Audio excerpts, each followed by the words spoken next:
eBesa Virtual Mastercard waa kaar casri ah oo aad si sahlan uga samaysan karto abka eBesa.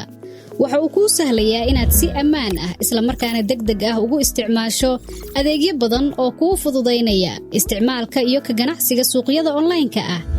waa kaar lacageed oo digital ah ama virtual card. uma baahnid daabacaad toos ah. waxaad si toos ah uga dalban kartaa abka eBesa. waxaad ku isticmaali kartaa lacagaha caalamiga ah sida US dollar, euro iyo lacagaha la midka ah.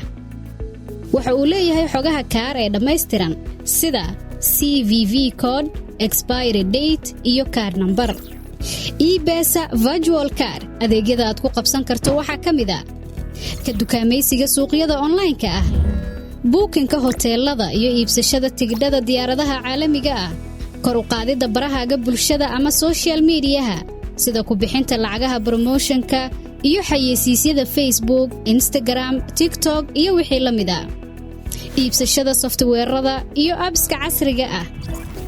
ku samaynta ruqsadaha adeegyada sida Netflix, Game Top Up iyo App Store ama Google Play. iibsashada courses-ka online-ka ah ee waxbarashada.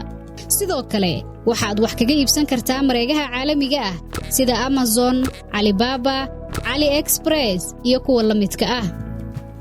adeegyadan iyo kuwa kale oo badan ayaad ku isticmaali kartaa eBesa Virtual Mastercard. kani waa qabtiraha baahidaada digitalka ah. eBesa Virtual Mastercard.